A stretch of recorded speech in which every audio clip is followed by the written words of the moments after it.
aleluia, aleluia, aleluia, aleluia. O Senhor esteja convosco. Ele está no meio de nós.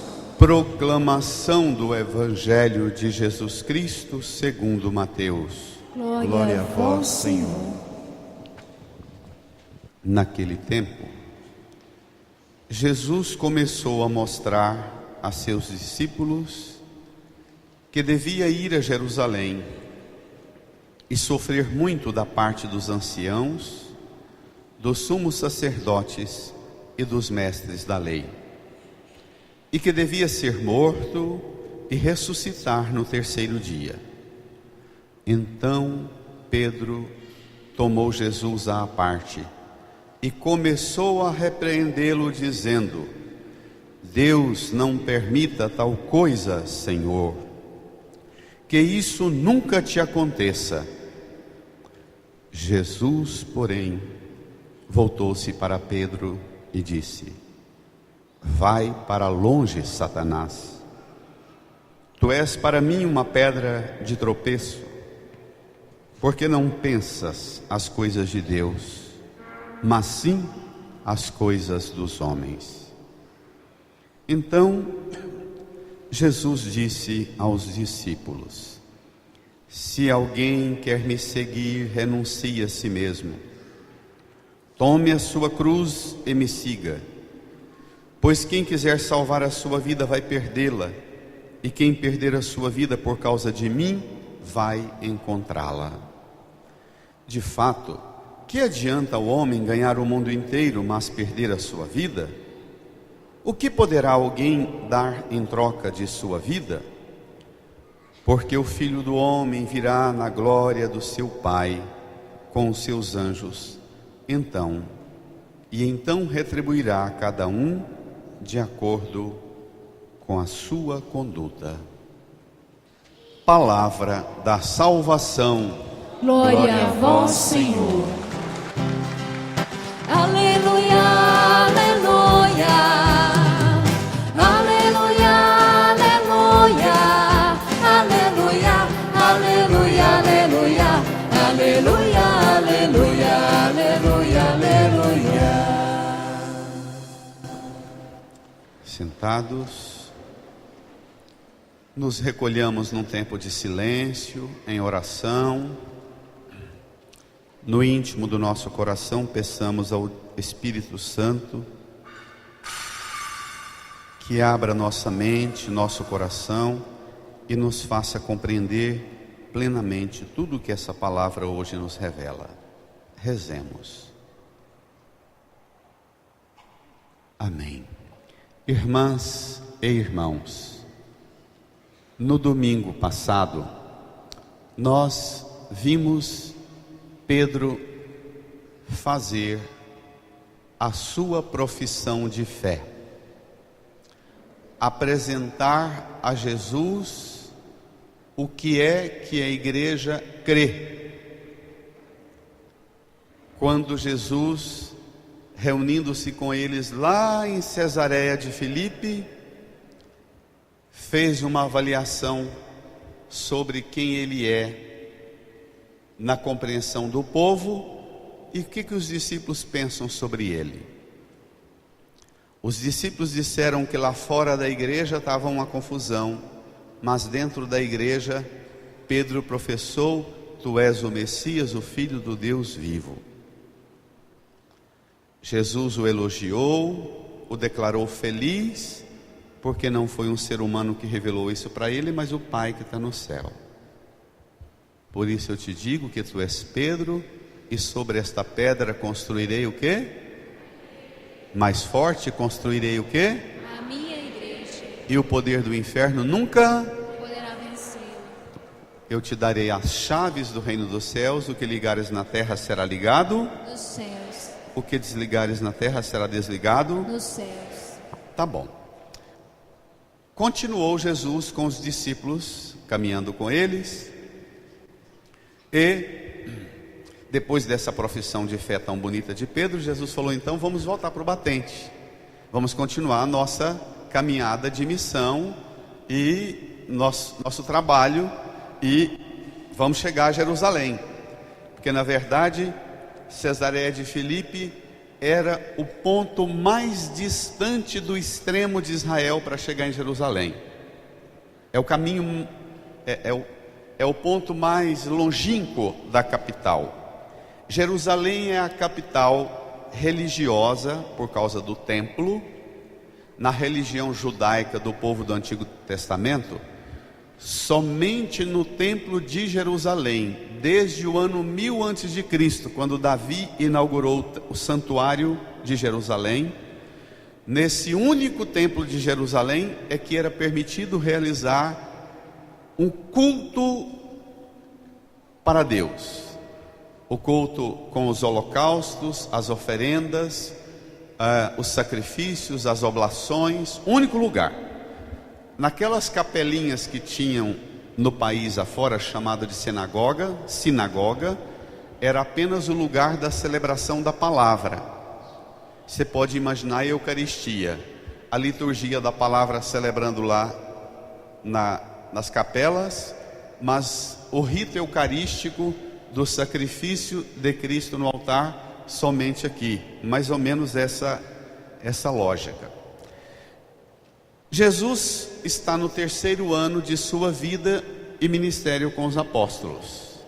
Ele foi com os discípulos o 1º ano, foi o 2º ano, e agora ele está indo. Estamos hoje no capítulo 16 de Mateus, versículos 21 a 27. Vamos lá? E agora ele está indo para Jerusalém pela última vez. No 3º ano, a 3ª subida dele com os apóstolos. Seguramente Jesus foi todos os anos, os 33 anos da vida dele, ele foi ao templo em Jerusalém. Mas com a igreja que ele fundou, é o terceira e a última subida a Jerusalém.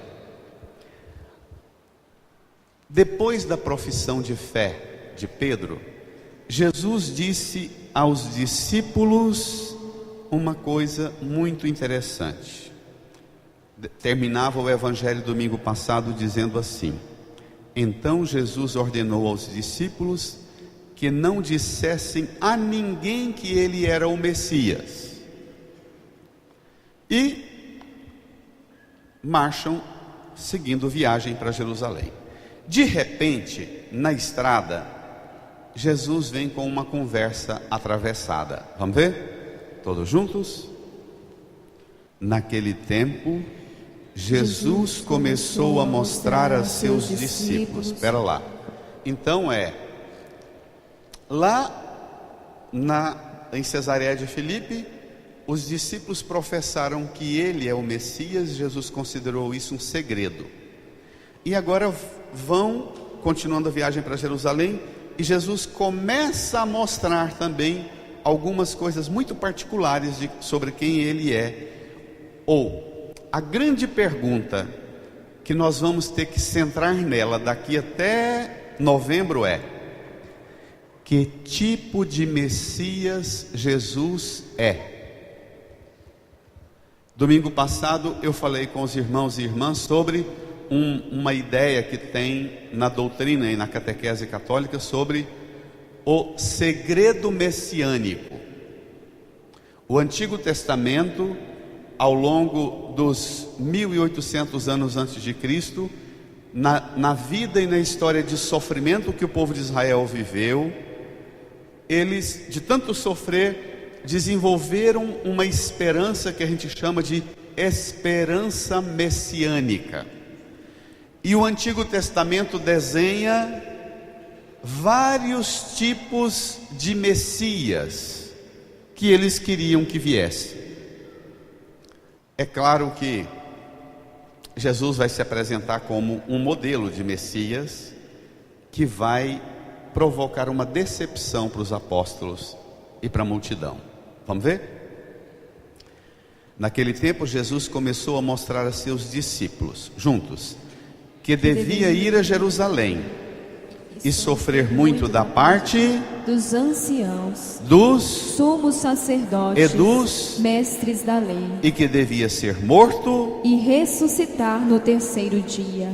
Então, Jerusalém é o lugar do templo, mas é também a capital política, econômica, cultural de Israel.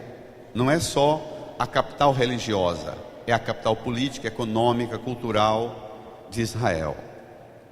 Embora naquele tempo não existia uma autoridade judaica, porque o país estava invadido pelas autoridades do Império Romano, em Jerusalém, na perspectiva do povo que até hoje espera a vinda do Messias, os judeus estão vivendo o ano 5.777, que eles acreditam que Deus, desde que Deus criou Adão e Eva, o mundo tem 5.577 anos, na mentalidade judaica. E eles esperam que o Messias virá, o Messias terreno, no modelo de Davi e de Salomão, vai retomar o país de Israel, vai governar durante 1000 anos, e depois de 1000 anos, aí será instaurado de novo o paraíso terrestre aqui. Não tem essa ideia de reino dos céus, de vida eterna, como nós cristãos católicos acreditamos, ok? A restauração do reino, do paraíso, vai ser aqui. Virá um Messias que vai governar o país de Israel em justiça e santidade por 1000 anos, preparando para reiniciar o paraíso perdido. Você, cada um de nós também, eu dizia domingo passado e retomo, tem na sua mente as suas expectativas sobre Jesus. E nem sempre as expectativas que você tem de Jesus bate com o que Jesus é e o que Jesus quer ser para você. Jesus, quando anuncia, nós vamos para Jerusalém, o centro político e religioso, e nós vamos chegar em Jerusalém, Jesus diz que ele vai sofrer muito. Que ele devia sofrer muito, da parte dos anciãos, dos sacerdotes e dos mestres da lei, e que devia ser morto. Esse verbo tão imperativo define para nós que o sofrimento de Jesus não é fruto somente da brutalidade do pecado humano. O sofrimento de Jesus é fruto da sua intimidade com o Pai e do propósito que o Pai tem para a nossa salvação. Por isso, quando Jesus fala que ele vai para Jerusalém, e em Jerusalém ele devia sofrer muito, ser rejeitado e devia ser morto, ele está dizendo que ele vai cumprir o desígnio do Pai, e não simplesmente a rejeição da parte nossa, não querendo a ele como Messias. Entre a nossa rejeição e a rejeição do mundo e das coisas do mundo, Jesus diz: olha, o meu sofrimento, a minha entrega, a minha morte não é só obra da maldade humana, ela é primeiro e acima de tudo fruto da minha intimidade com o Pai e da minha obediência ao plano salvífico que o Pai tem para a humanidade. Tá claro? Tá claro? Então, existe uma doutrina errada nos dias de hoje, que enfoca a pregação somente na maldade humana e na crueldade de quem matou Jesus. Sem dúvida, a morte de Jesus é fruto também do pecado e da crueldade humana, mas mais forte que a nossa crueldade é o plano do Pai, que Jesus obedece: trazer-nos a salvação e resgatar-nos do pecado e da morte por seu sangue e por sua ressurreição. Amém? Isso é muito importante, isso é o centro da doutrina cristã católica. Vamos lá. Agora eu vou mexer num ponto muito delicado que o texto diz. Jesus diz que tem 3 categorias de gente que vai fazê-lo sofrer. Retomem comigo. Ele diz assim, versículo 21. Jesus começou a mostrar a seus discípulos que deviam ir a Jerusalém. Primeiro grupo que vai rejeitar e fazer Jesus sofrer. Que ele ia também sofrer muito da parte dos anciãos e dos sumos sacerdotes, e dos mestres da lei. Eu vou usar uma linguagem um pouco humorada para tornar menos pesada essa constatação. Apliquemos essa palavra nos dias de hoje. Quais são os grupos que mais dão trabalho para Jesus nos dias de hoje? Jesus está dizendo que ele vai para Jerusalém, o lugar supremo do culto a Deus, no santuário, no templo dos templos, e que chegando na capital religiosa, que chegando no santuário, 3 tipos de gente vai recusá-lo, rejeitá-lo e fazê-lo sofrer: os anciãos, os sumos sacerdotes e os mestres da lei. Como é que a gente aplicaria isso hoje? Quem hoje mais dá trabalho para Jesus? Eu estou numa situação complicada porque eu faço parte dos 3 grupos. E muitos aqui também. Os que mais dão trabalho para Jesus até hoje na igreja são os véios e as véias, os sacerdotes e os mestres da lei. É a turma mais custosa. É a turma que pensa que já sabe que tipo de coisa Deus faz para elas e elas querem de Deus e Deus faz a vontade delas. Não tem nada mais difícil e mais desafiador do que olhar para a situação hoje de nós, os mais velhos da igreja, eu estou nesse grupo, de nós, os sacerdotes, que eu estou nesse grupo também, e de nós, os mestres da lei, aqueles que ensinam e transmitem a fé, eu estou nesse grupo também. Por que esse grupo é custoso?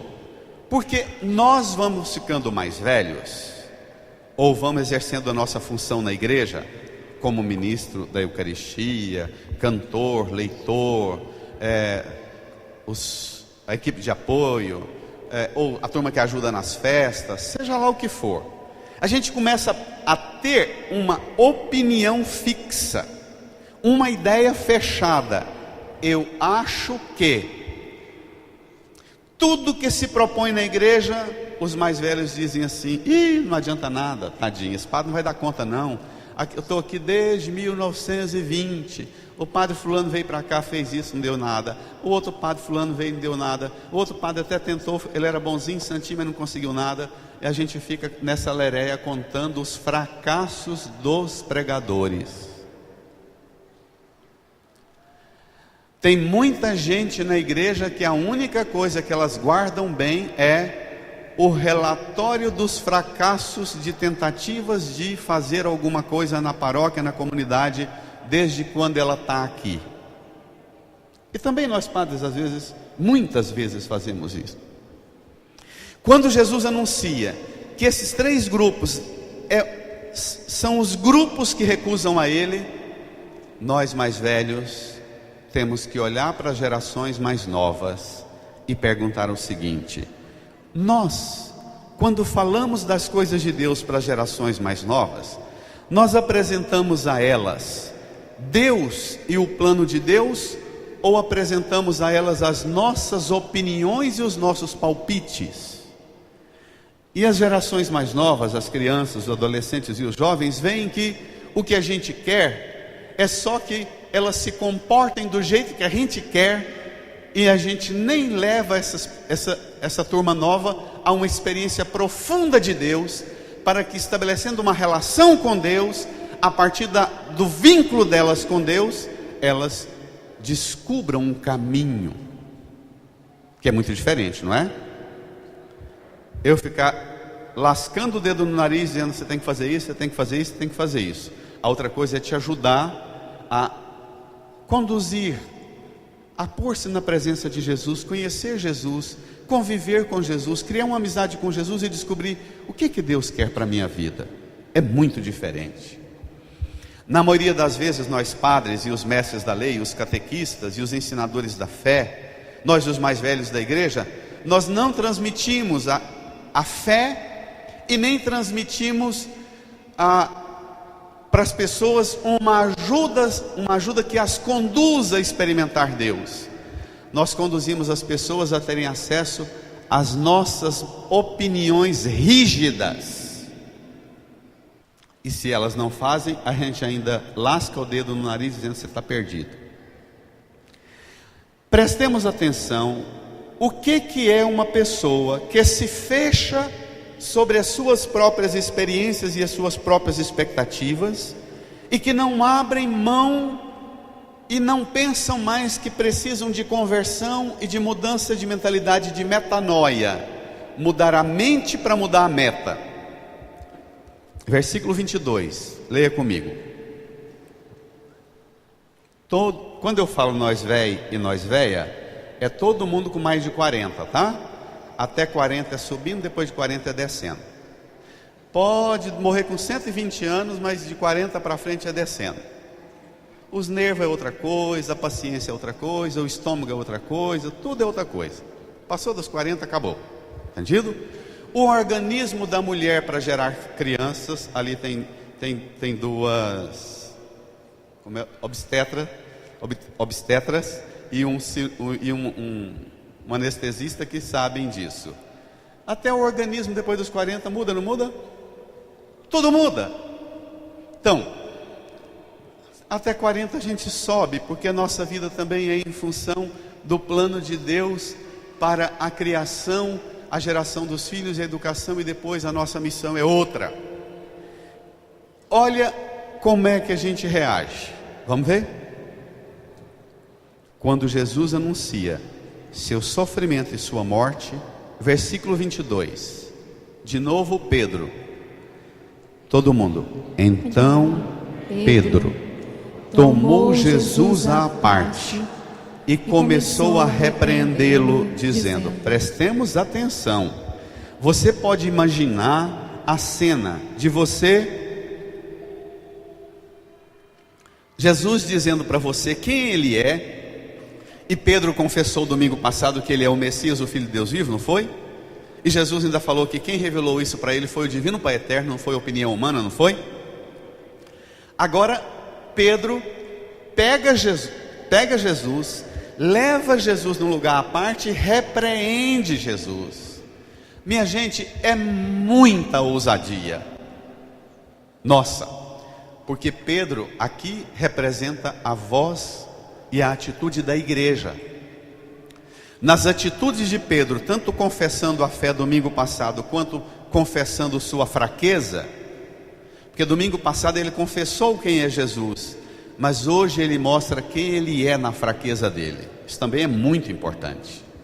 Pedro repreende Jesus e tenta tirar Jesus do caminho que Jesus usou duas vezes o verbo, devia sofrer, devia ser morto. Não é porque Pedro quer ou não quer, não é porque a maldade humana recusa Jesus, mas o devia que Jesus usou de forma tão incisiva eu vim para realizar o desígnio de Deus, obedecer à vontade de Deus, e não a opinião de vocês sobre que tipo de Messias vocês querem. Vamos ver? Pedro começou a repreendê-lo dizendo, brada, toda a igreja, bem firme, Deus não permita tal coisa, Senhor, que isso nunca te aconteça.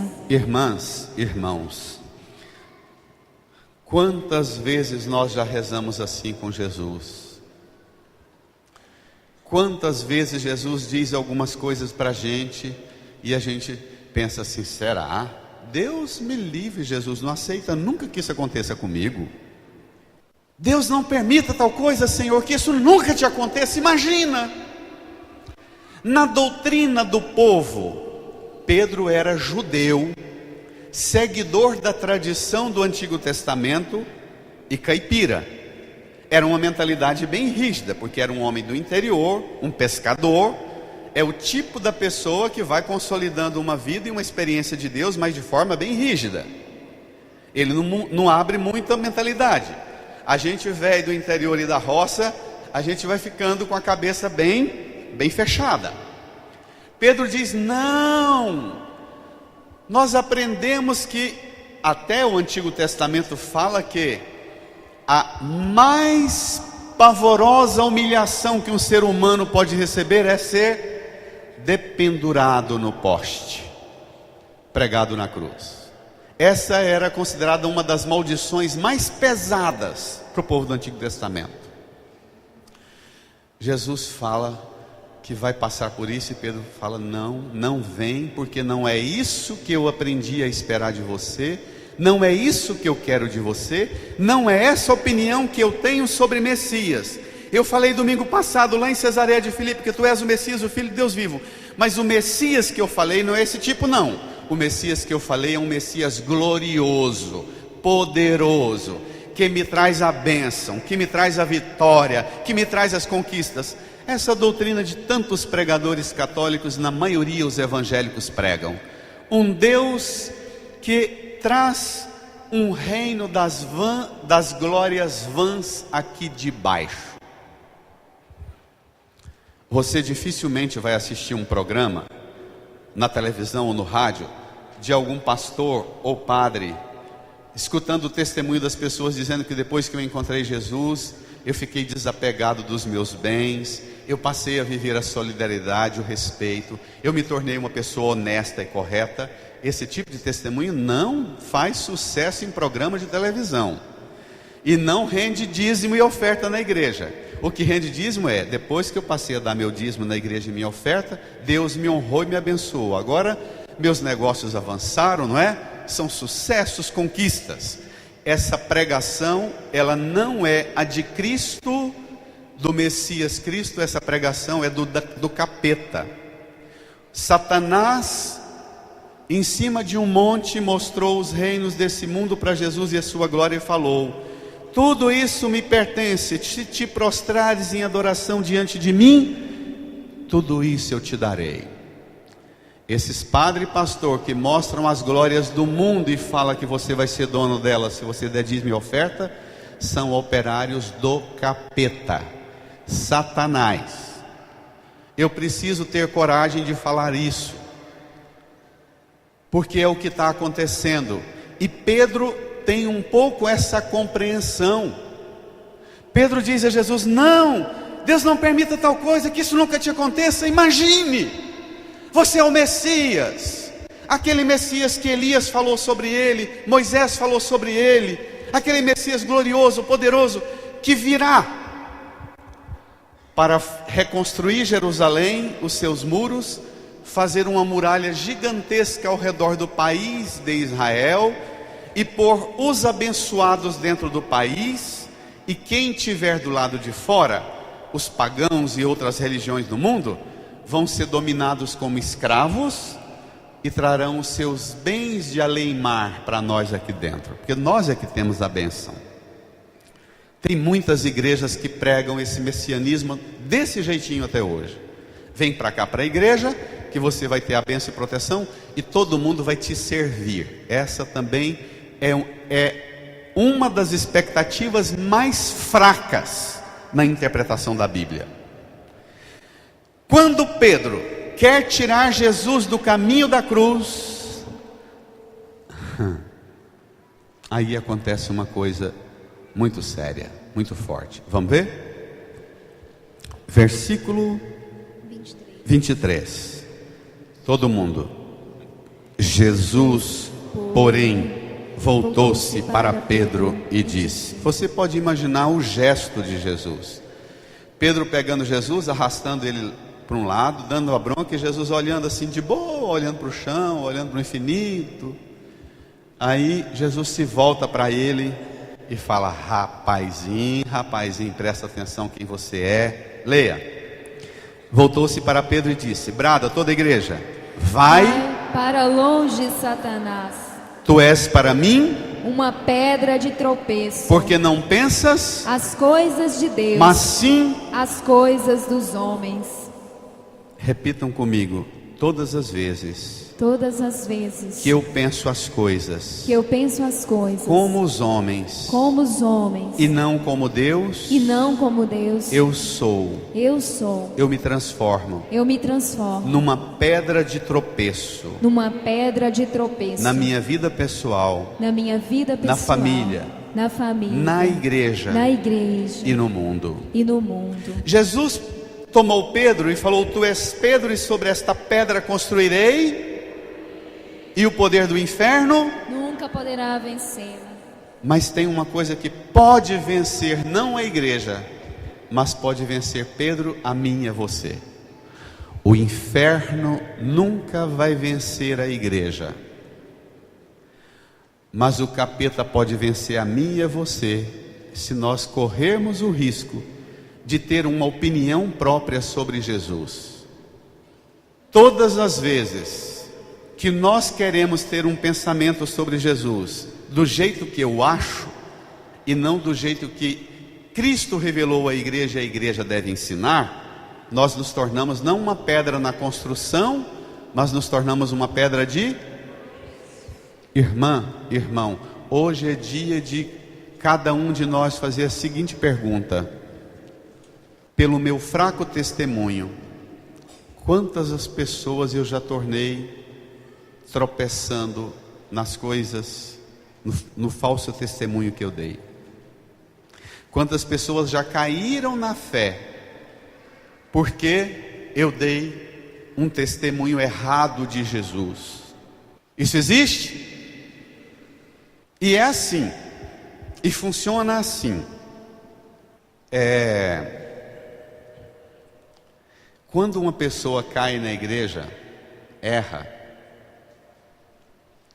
o maior sinal de que ela está indo para o caminho de Satanás, que é o que Jesus chama Pedro, não é? É que toda pessoa que entra em conflito com a igreja e rompe com a igreja, a maior alegria dela é ficar lá de longe, recebendo as notícias de tantas pessoas que abandonaram a igreja, não é? O maior troféu de uma pessoa que rompe com a igreja é romper e ainda ficar sabendo de todo mundo que foi rompendo.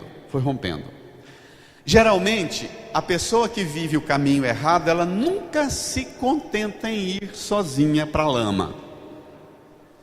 Ela quer sempre, igual porco, uma manada para ir com ela para a lama. Pedro, você afasta-te para longe de mim, Satanás. É a mesma palavra que Jesus falou para o capeta quando Jesus, nas tentações, lembram? Transformar a pedra em pão, atirar-se lá do alto sobre o chão. Quando Jesus recebeu de Satanás aquela ousadia que Satanás levou Jesus num monte bem alto e mostrou os reinos do mundo e a sua glória, e disse: se te prostrares diante de mim, eu te darei isso, porque isso me pertence. E Jesus falou: afasta-te, vai para longe de mim, Satanás. A mesma linguagem que Jesus usou para falar com o capeta, Ele usa para falar comigo e com você, quando nós não aceitamos a cruz. A mesma linguagem que Jesus usou para falar para o capeta ir embora, Ele usa para falar comigo e com você e com Pedro, quando nós temos medo da cruz. Guarde isso para o resto da sua vida. Vai para longe, Satanás, tu és para mim uma pedra de tropeço. Versículo 24, leia. Então Jesus disse aos discípulos, brada a igreja: se alguém quer me seguir, renuncie a si mesmo, tome a sua cruz e me siga. Pois quem quiser salvar a sua vida, vai perdê-la. E quem perder a sua vida por causa de mim, vai encontrá-la. Juntos. De fato, que adianta o homem ganhar o mundo inteiro, mas perder a sua vida? O que poderá alguém dar em troca de sua vida? Irmãs e irmãos, a imensa maioria das pessoas que mudam de religião, elas mudam de religião porque exatamente elas vão atrás de uma reza poderosa, de um pastor poderoso, de um padre poderoso, que me ajuda a ter a bênção e conquistar os reinos desse mundo e a sua glória, não é? As pessoas que mudam de religião e de igreja, elas mudam exatamente porque eu estou frequentando essa igreja e essa igreja não está conseguindo tirar a cruz de mim. E eu quero uma igreja poderosa, uma fé poderosa, eu quero um pastor, um padre poderoso que me ajude a ficar livre da cruz. E Jesus fala, essa não é a minha igreja, porque a minha igreja, ela é a igreja que para você fazer parte dela, para você ser meu discípulo, primeira coisa que você tem que fazer, renuncie a si mesmo. Põe o que você gosta, o que você pensa, o que você sonha, o que você ambiciona, empurra para lá. Tire o seu umbigo do centro da fé, empurra para lá. Renuncie a si. Você não vai ter a si como medida. Você nunca mais será medida para a vida de ninguém. Para você me seguir, você ponha você de lado. Se você é mestre da lei, ancião da igreja ou sumo sacerdote, seja você o diacho que for, mas ponha você de lado. Renuncie a si, tome a sua cruz e me siga. Porque se você procurar ficar livre da sua cruz, você vai perder sua vida. Você pode conquistar todo o mundo inteiro, mas você vai perder a sua vida. O que poderá alguém dar em troca de sua vida? Aqui vida não é só um organismo funcionando. Aqui vida tem aquela vida do sopro de Deus em nós, a vida espiritual, a vida total. Irmã, irmão, a igreja, na sua vida, qual é o papel da igreja na sua vida? O que você busca da igreja? Você espera que a igreja te ajude a renunciar a si mesmo e a tomar a sua cruz e seguir Jesus? Ou você vem para a igreja e até enfraquece a sua fé exatamente quando a igreja não está te ajudando a ficar livre da cruz?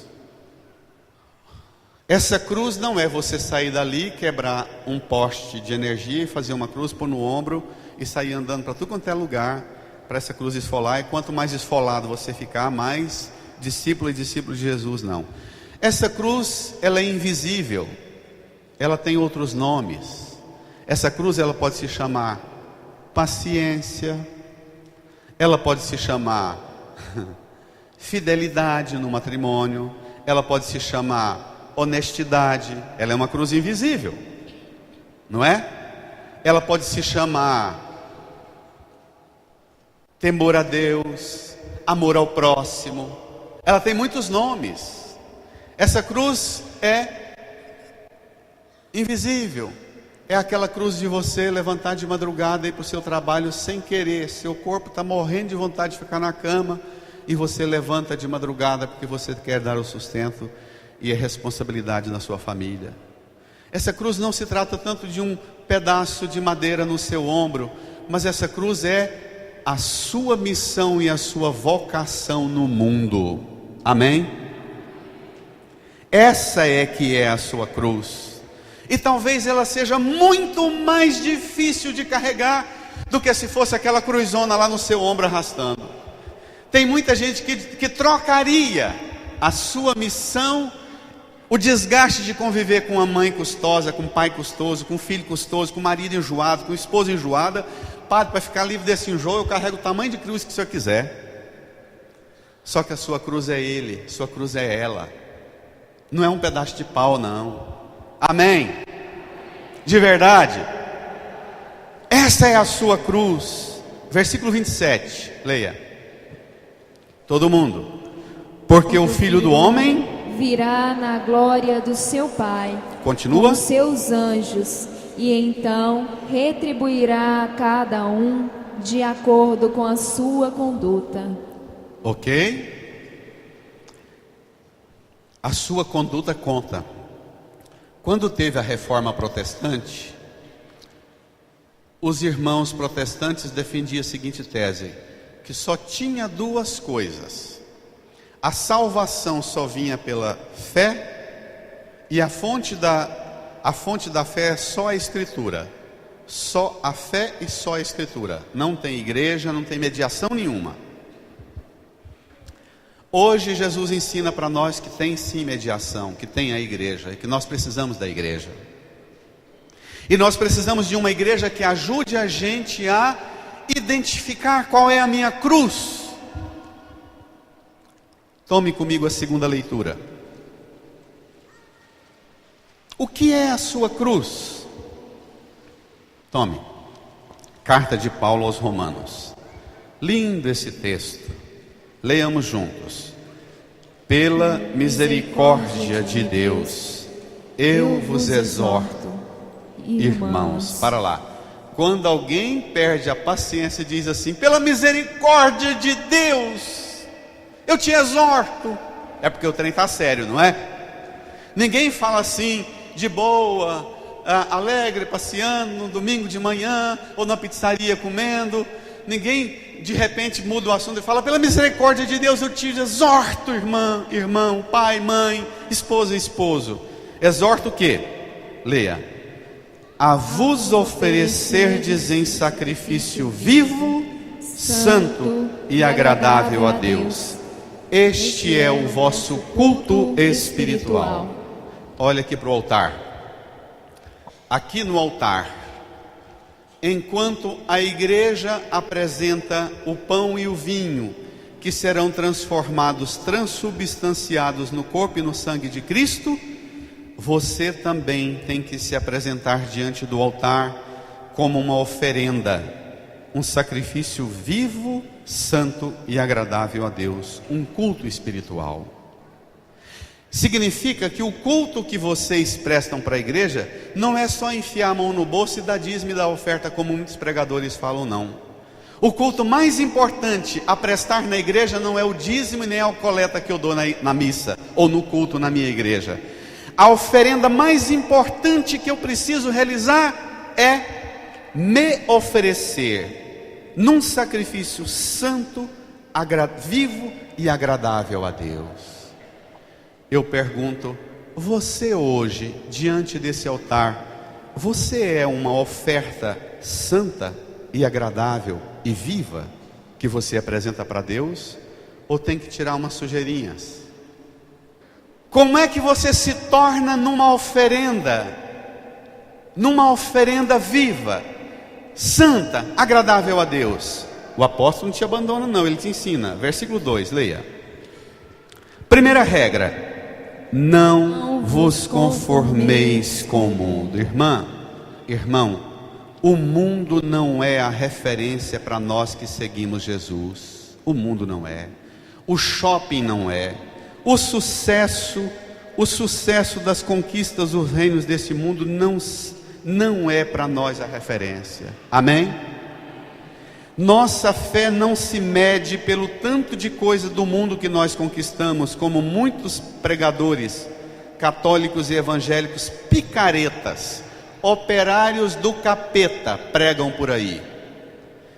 A nossa mais importante obra, a nossa cruz mais importante a ser tomada é: não vou me conformar com o mundo. Ah, mãe, vocês pais e mães já ouviram muitas vezes os filhos dizer: mãe, você está por fora, o mundo é outro. Não já ouviram isso? Pois hoje você vai lascar seu dedinho com todo amor no nariz do bichinho e dizer: tá bom, o mundo é outro, mas a autoridade da palavra de Deus é: não se conforme com o mundo. Amém? Não se conformar significa não assente. Se conformar é assentar sua vida na lógica do mundo. Amém?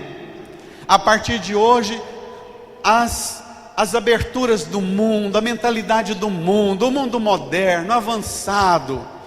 Tem gente que fala cada coisa estúpida estúpida, dizendo do Papa Francisco: não, até que enfim surgiu um Papa que o mundo avançou, o mundo é moderno, tem que mudar a mentalidade. Pois o Papa propõe exatamente o contrário.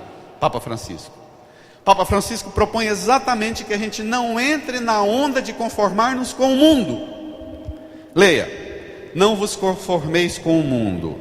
Não se conformar com o mundo significa fazer duas coisas. Leia: renovando vossa maneira de pensar e julgar. Para lá.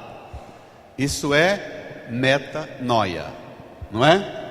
A palavra conversão, metanoia, é mudar a maneira de pensar, mudar a mentalidade para mudar a meta. Você não se conforma com o mundo quando você muda sua maneira de pensar e julgar. Por isso que Jesus falou no Evangelho que os 3 grupos de gente mais custoso, que dá trabalho para eles, são os véios e as véias, os sacerdotes e os mestres da lei. Que é exatamente nós vamos ficando velho e achando: ah não, sempre vivi assim, vai ser você que vai falar para mim que é diferente. A gente vai ficando velho e achando que o trenzinho que a gente faz, do jeitinho que a gente faz, é que está certo e que não tem mais nada. Mais nada. É bonitinho. Não, é bom, o padre fala, coitado, ele fala comprido, né? A pregação dele é comprida, mas a gente já sabe o que tem que fazer, né? O que eu escuto de velho e velha falar isso? E nós velhos e velhas precisamos exatamente pedir ao Espírito Santo: me ajude a não conformar a minha mentalidade, minha maneira de pensar com o meu corpo envelhecido. Que a minha mente seja sempre nova, segundo não o mundo, mas segundo o pensar e segundo o coração de Deus. Amém? Eu quero ouvir os velhos e as velhas. Amém? Aí, assim que nós velhos tem que falar. Um amém bem forte. Transformai-vos, renovando vossa maneira de pensar e julgar. Continua. Para que possais distinguir o que é da vontade de Deus, isto é, o que é bom, o que lhe agrada, o que é perfeito. Qual é a missão nossa de nós velhos para as novas gerações? Saber discernir, distinguir o que é da vontade de Deus. Irmã, irmão, você que é pai, mãe, vô e vó, as crianças e adolescentes que convivem com você, recebem de você um esteio. Você é pedra firme na construção da igreja, pelas mãos de Cristo.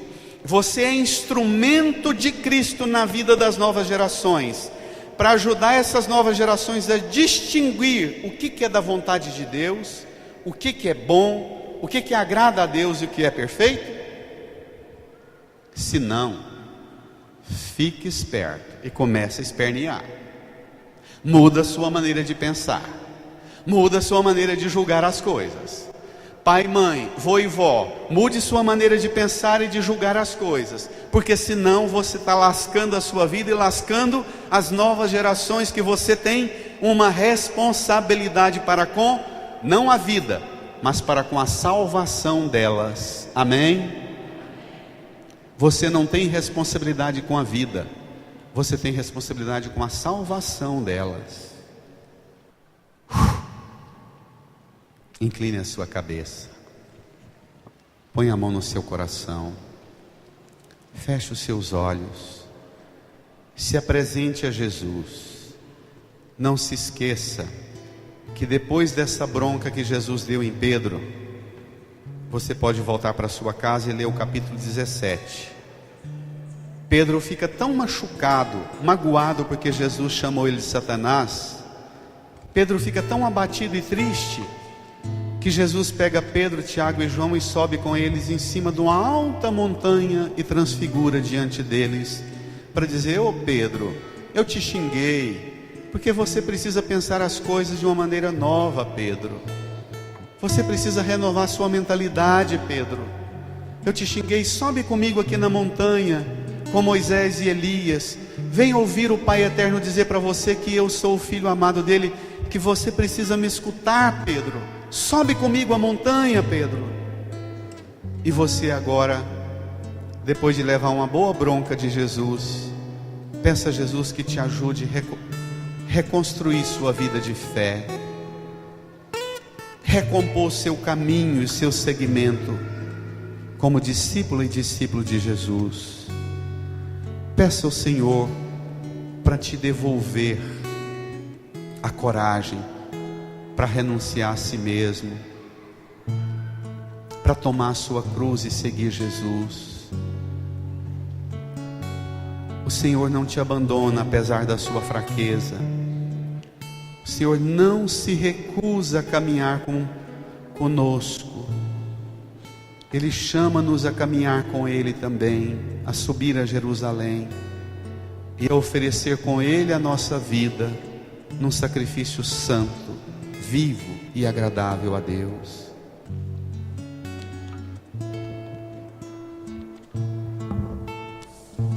Tenho esperado este momento, tenho esperado que viesses a mim, tenho esperado que me fales, tenho esperado que estivesses assim. Eu sei bem que tens vivido, sei também que tens chorado. Eu sei bem que tens sofrido, pois permaneço ao teu lado.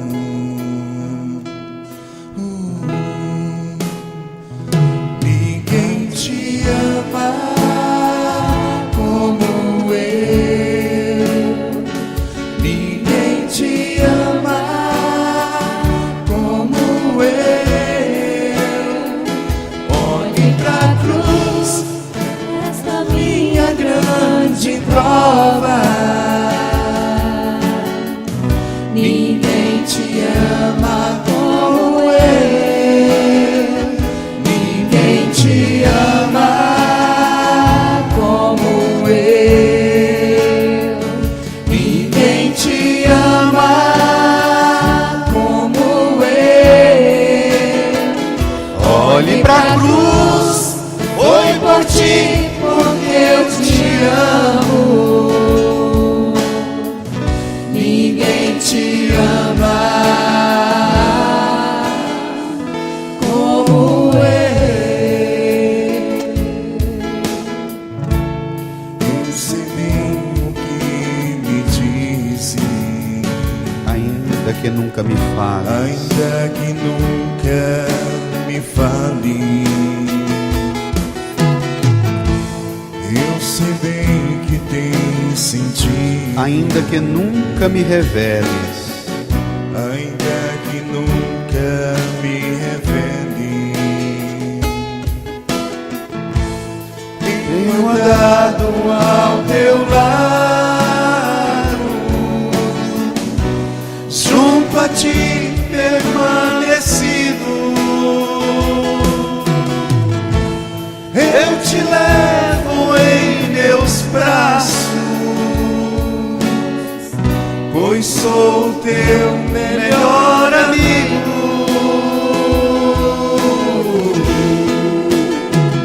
Ninguém te ama como eu. a igreja, Ninguém te ama como eu. olhe para a cruz, esta é a minha grande prova. Esta é a minha grande prova. Ninguém te ama como eu. Ninguém te ama como eu. Todos de pé, estenda as mãos para a cruz de Jesus e canta, solte a voz. Como eu. Deixe o folheto no banco, estenda as mãos aqui para a cruz. Olhe para a cruz, foi por ti. Olhe pra cruz, foi por ti, porque eu te amo. Ninguém te ama como eu. Ninguém te igreja. Brada. Ninguém te ama como Ele. Olhe para a cruz, esta é a minha grande prova. Esta é a minha grande prova. Ninguém te ama como Ele. Só as vozes, sem instrumento, ninguém te ama como Ele. Firma, igreja. Ninguém te ama como Ele. Olhe para a cruz, foi por ti. olhe pra cruz. Foi por ti, porque eu te amo. Ninguém te ama como Ele. Amei a voz, o coral.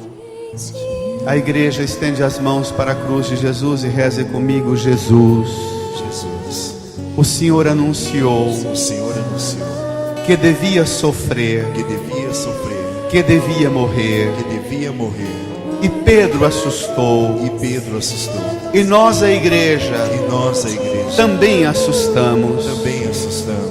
Jesus, Jesus, muitas vezes não não entendemos entendemos a vontade do Pai, a vontade do a Pai, sua vontade a sua vontade para nós. para nós. Senhor, Senhor, diante do seu altar, diante do seu altar, diante da cruz, diante da cruz, eu renovo, aceito a sua entrega na cruz, a sua entrega na cruz, a sua oferta de sacrifício, a sua oferta de sacrifício, seu sangue derramado, seu sangue derramado, suas feridas, como oferenda para pagar o preço o preço da minha paz, da minha salvação.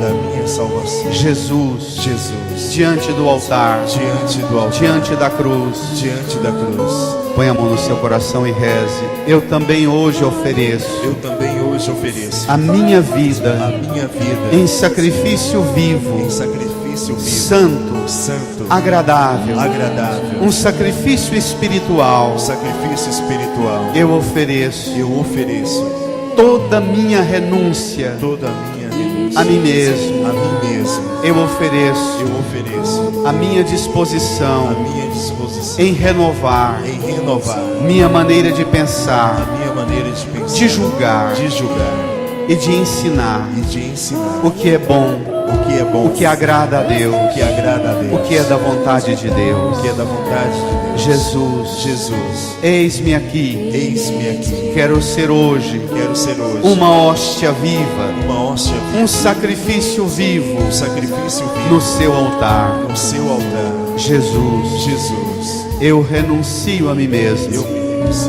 Eu tomo a minha cruz e te peço, me ajude. A minha cruz às vezes pesa, e eu até quero ficar livre dela, mas te peço, não me tire a cruz, mas dê-me a coragem de tomar a minha cruz e renunciar a mim mesmo e te seguir. Fale para Jesus das dificuldades que você está encontrando em carregar a sua cruz. Peça a Jesus que te ajude, te fortaleça, para que nunca mais você peça para ficar livre da cruz, mas que você sempre peça para ficar livre de você mesma, de você mesmo, de renunciar a si, tomar a sua cruz. Que Jesus vai te ajudar e você vai levar a sua missão, a sua vocação, até entregar tudo pronto, molhado pelo seu suor, pelas suas lágrimas, mas você vai entregar nas mãos de Jesus a sua vida, a sua missão, sua família, seu trabalho, sua vocação. Você vai entregar cumprido, realizado, nas mãos de Deus.